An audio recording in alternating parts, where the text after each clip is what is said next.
We all seem to be standing. Oh, I'll sit down. Yeah. Couldn't help noticing that you failed to shake hands with one of my guests. I guess I forgot. Yeah. Well, no, wait a minute. Are you fellas not...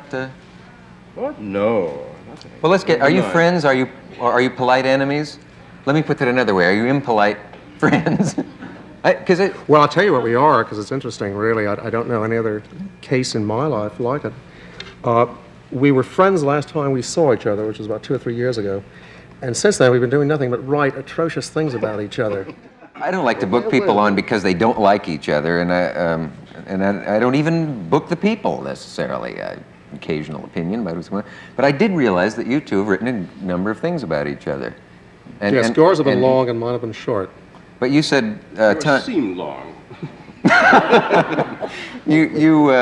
Time magazine asked you for a quote. I think this is in the beginning of The Prisoner of Sex, and you said that the subject needed some thought or something like that, and if you want short, quotable quotes, you would go to somebody like Gore Vidal. But you made it sound a little more No, snide it was worse than that. I said that that the need of the magazine reader for a remark which he could repeat at dinner was best served by writers with names like Gore Vidal. That's right. I badly misquoted you. All those writers called Gore Vidal. I know there are thousands of them. Yeah. Well.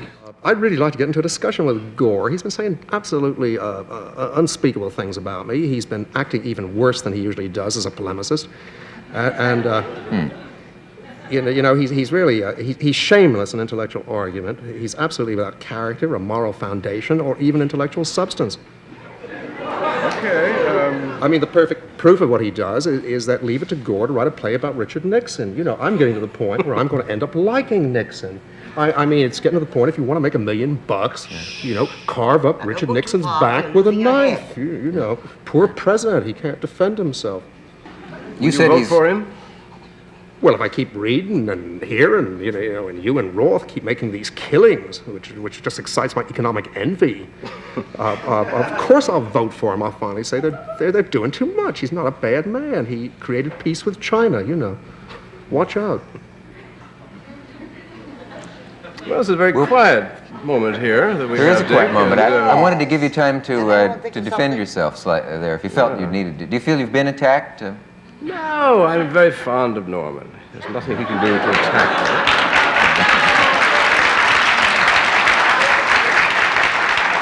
me. Gore, you can afford to be fond of me because you said the scurrilous things about me. What did I say about you that was so scurrilous? I attacked your piece. No, don't bring up everything. No, we'll just go.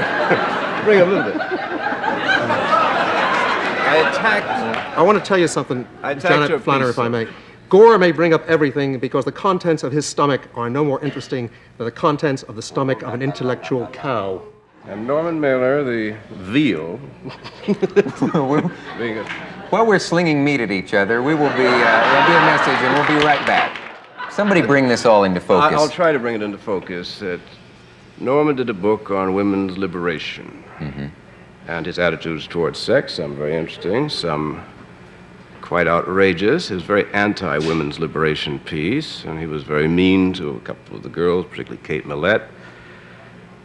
And I answered his piece, and a number of others. You know, Norman is taking everything too personally. This is something I care about. And he happened to be one of my examples of what was wrong with what the women's lib people would call sexism. He has come out firmly against masturbation. He has come out against contraception, against abortion. He has a line that good sex makes good babies. Well, maybe it does, but That wasn't I the worry. line. You give us the exact word. And my Good. point, Give good babies. yeah, good blip gives good baby, which may or may not be true, but May or may not, but interesting. no, I didn't think it was very interesting. No, I No, I think it's fascinating as a premise. I mean, did Muhammad Ali come out of a Oh, good for heaven's sake, or a putting bad everything one? on muscles. That doesn't... how about geniuses? They're born in the most rachitic people, very often, in disgraceful situations. We're not talking about geniuses. We're talking about good babies. Maybe they were delightfully good babies. How Some, could and you some were tell? probably atrocious babies. Genius is transcendence. You know that. You can't bring in genius in any discussion about these Well, good I expect babies. an infant Really, genius is not so transcendent all the time. always. Still has to be changed and things of that sort. No, don't you think genius is transcendence? Really. What else is it? Transcendence of what? of the given. Otherwise, we're not talking about genius. We're talking about talent, about style, about manner. Oh, my gracious, I don't think I've ever... superb Which of us has ever economy. met a genius? Which is what? Which of us has ever met a genius? I met Chaplin. He was a genius. I think that's fair. And I knew I it when met I him met too. him. There was no question. You didn't argue with it. But you will admit that you were accused of being a chauvinist of the worst kind. Well, I by know, but that's what's Kate Millett wrong. That's what's wrong with women's liberation, which is it's a new and it's a young Oh, movement. for goodness sake, now let's not go back onto that. I'd love to talk about it for 2 minutes Oh, every day. dear, oh, dear, oh, dear. We've heard it all. Angel, it's my time now.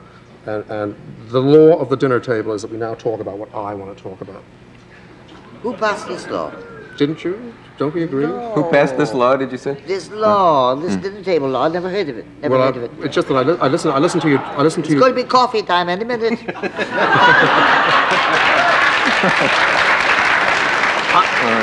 I knew that when I came to your house for dinner, I wouldn't get anything to eat.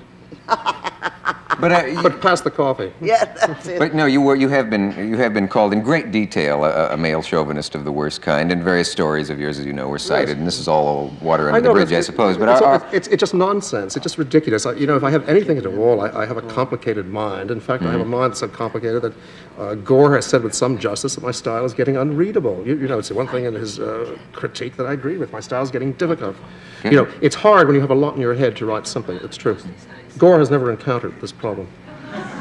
What did you say? I wasn't listening, Norman. What was it? What were we talking? Small mind, no matter. No, don't be autobiographical all the time. Well.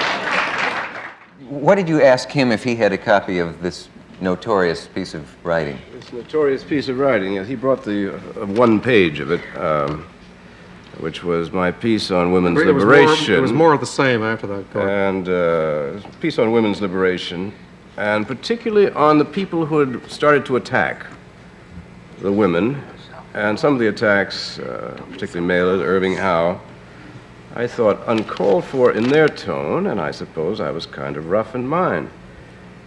But these things aren't personal. Oh, I know This they're to not. me is a position that I'm taking, that I have taken. I'm very serious about politics. I'm very serious about this kind of No, thing. Gore, you're not, and that's what I objected to in the Well, piece. then that's up to you to prove. Well, it's our don't think little argument, if you don't mind. You're not serious about politics. You've been in politics all your life, you've dabbled in it superbly well. I mean, you made a marvelous race for Congress some years ago in New York. You worked very hard. I admired the way you worked at that time.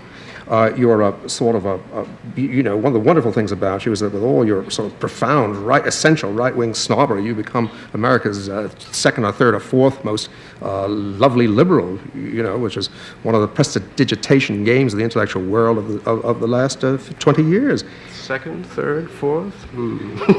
Well, who's ahead of you? Nader and a couple other people.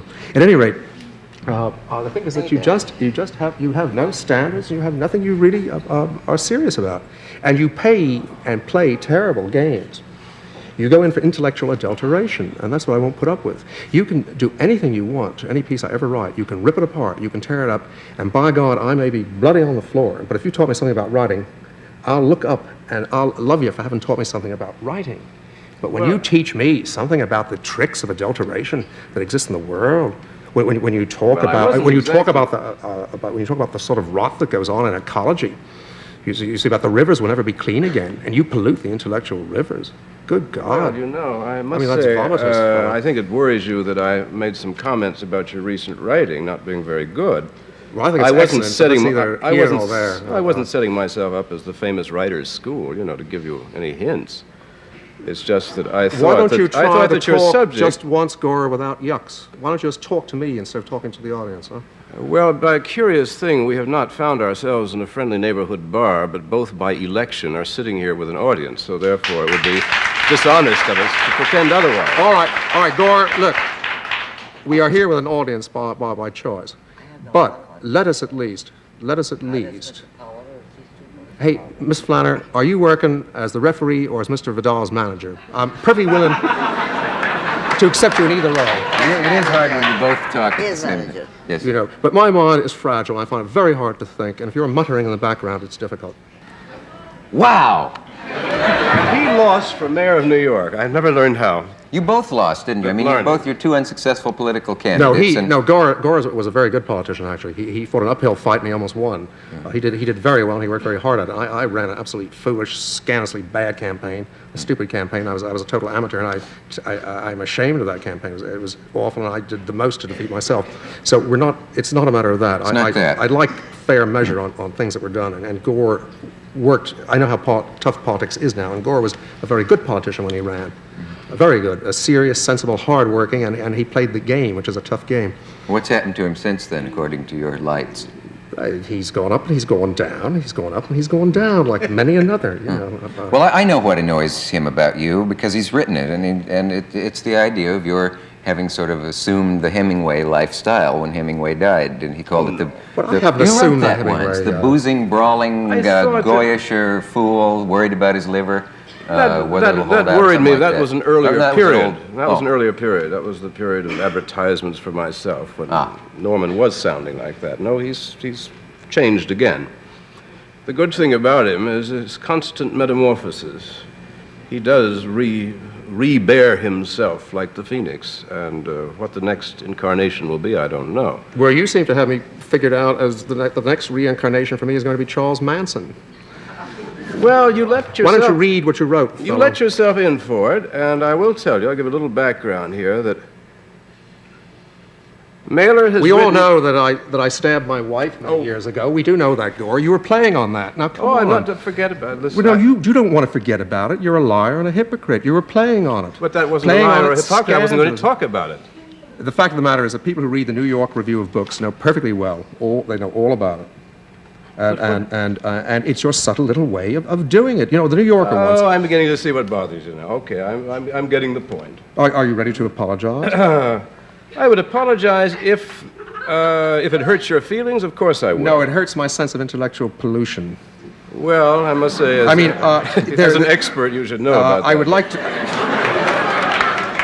Yes, well, I've had to smell your works from time to time, and that has helped me to become an expert on intellectual pollution. Yes. Yeah. Well.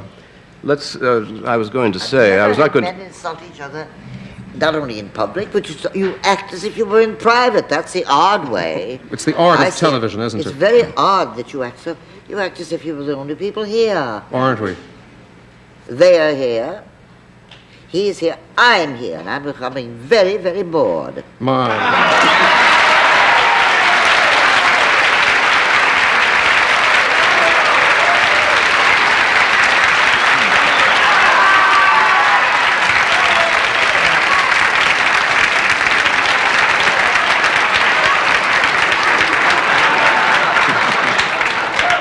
You still haven't told me whether you're Gore's manager or the referee.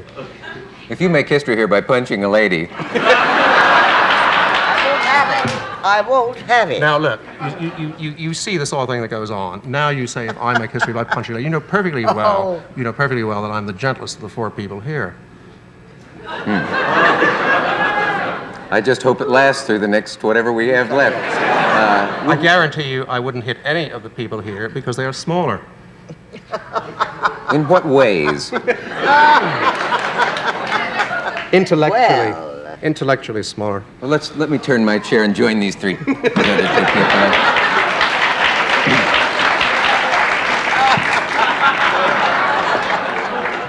Perhaps you'd like 2 more chairs to contain your giant intellect.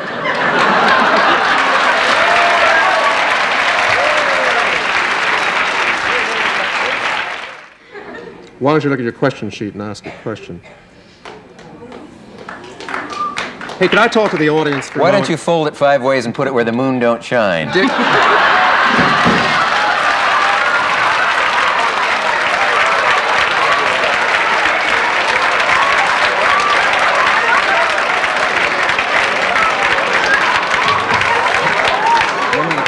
Cavett, on your word of honor, did you just make that up, or have you had it canned for years and were you waiting for the best moment to use it? I have to tell you a quote from Tolstoy. You just made it up, didn't you? You just made it up on the spur of the moment. You're a poet. Yeah, right. You're really a poet. Are you in awe of the creative ability? I'm always in awe of the creative ability whenever it appears in its fair presence, which is as itself. Now, look, I want to get into something, if I may. I'd like to talk to this audience, because this Your show, audience no? has been curiously hostile to me from the word go. Now, I want to ask all of you something. Are you really all truly idiots, or is it me?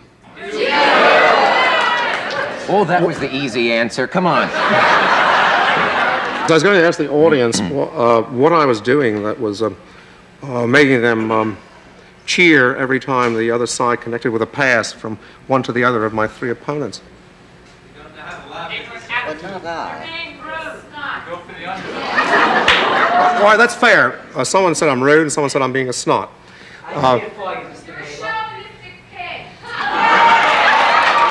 Wait, Oh, the we have joint is enough. loaded with libbies.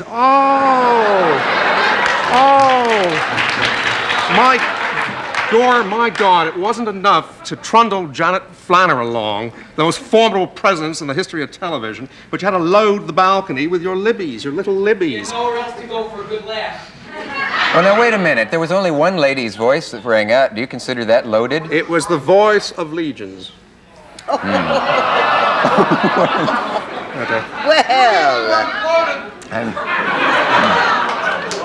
Why do you I'm- have to argue so negatively and insulting to your guests or the other people? They're not my guests. They're not my guests anymore than That's they're your interesting. She guests. assumes it's your show now. What I mean is, why do you have to answer them with always insults and nasty statements, and they're answering you maturely and with dignity? Well, that's because they are mature and full of dignity, and they'd cut my throat in any alley. And I answer rudely because I'm crude and a lout and a clod. That's why. Now, have we progressed at all? Can I reach you? Can I talk to any of you, or is it hopeless? I mean, do you care to listen? I do have a thing or two to say, believe it or not. Sir, I can accept you. I'm just trying to enjoy hostility. It's very hard for me to get to. Well, I'm bored with being misrepresented, you see. I've been misrepresented by my own paranoid lights for 25 years in this country, something like that. And to find an old literateur like Gore Vidal, who knows his way around, you know, in prize-fighting terms, Gore is like that fellow who is always ranked. I mean, he's been ranked at anywhere from number 9 to number 3 for 2 once in a while for 20 years. He's sort of like Archie Moore, but not nearly as good. And he's been around for all those years. He knows the ropes. And then suddenly, after all these years, he suddenly developed a particularly dirty literary game. Well, it inflames me. You know, I've been so bold as to pretend to be the presumptive literary champ, you know, whether I deserve to be or not. The reason people always talk about me in relation to Hemingway is just that Hemingway at a certain point said to himself, with his huge paranoia, they're going to kill me for this, but I am going to be the champ. It's all I care about. And it shifted the course of American letters, because up to that point, people who wrote books were men of letters. They were gentlemen. They wrote books. And Hemingway, it said in effect, no, people who write books take as much punishment as prize fighters, and one of them has to be a champion. Now, we've had a time that has not been interesting in terms of champions. In Hemingway's time, there were great writers. There was Faulkner, and there was Hemingway, and there were many other writers like Steinbeck and Farrell and Dos Passos and Thomas Wolfe, many, many really wonderful writers. Our time has been much more complicated. And there haven't been that many really extraordinary writers around. And I have presumed, with all my extraordinary arrogance and loutishness and crudes, to step forth and say, I'm going to be the champ until one of you knocks me off. Well, fine, but, you know, they don't knock me off because they're too damn simply yellow. And they kick me in. And I don't like it.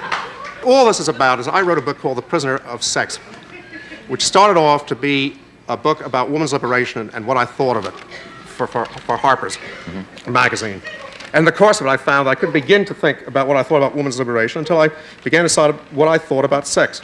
Well, you know, I'm 48 years old, and I've lived a bit of a life, and I found that what I thought about sex was extraordinarily complex to me, and not simple at all. And I had many thoughts about it, back and forth, and a huge number of feelings about women's liberation, because I admired aspects of it and detested other aspects of it and wrestled with it, and my mind changed a bit as I thought about it.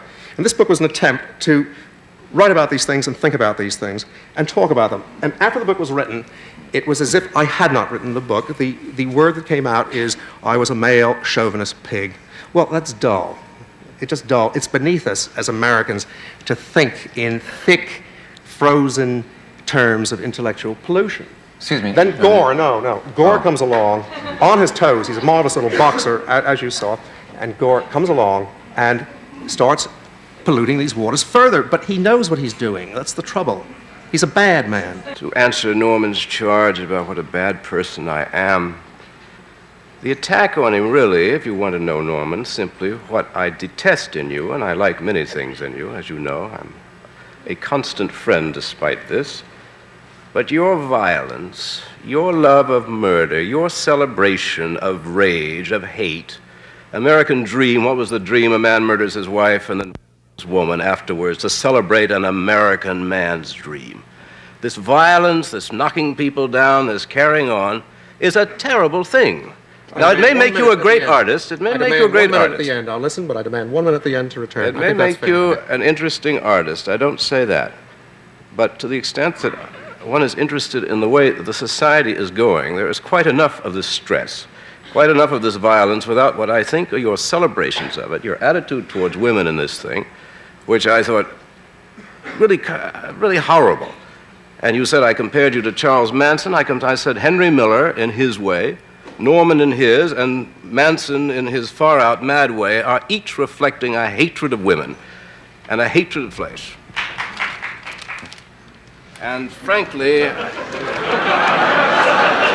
may say so, there has been from Henry Miller to Norman Mailer to Charles Manson a logical progression, period.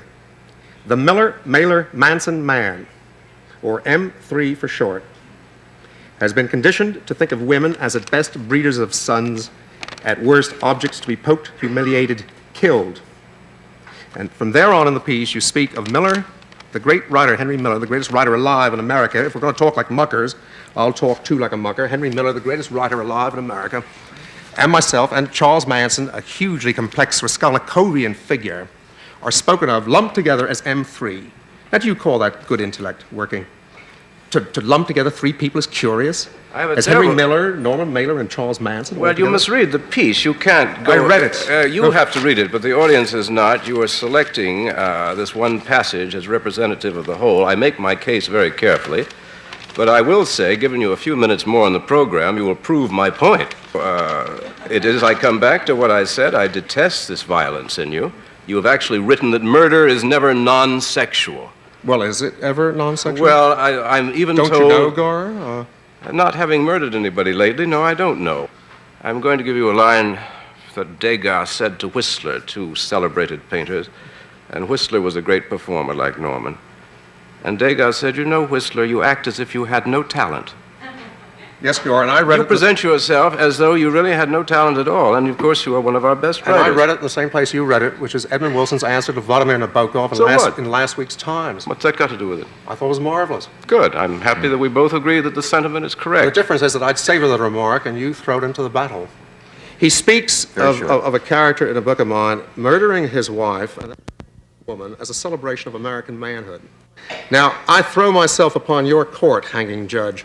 I say that's intellectual muckerism of the worst sort, because the character I had there was a particularly complex character, and in fact, he did not simply a woman, he her the other way as well, and there was a particularly complicated... Oh, for goodness sake. Well, it's possible to... I know you've lived in France for many years, but believe me, Janet, it's possible to a woman another way as well. So I've heard. Well, this has been an interesting evening around the old table, and Miss Flannery, I'm glad to see you got that box of cookies that you wanted. And you other 2 fellows, could you... Only solace. Yeah. Let us know who you think won. That would be interesting, and we'll see you next time we're on the air. If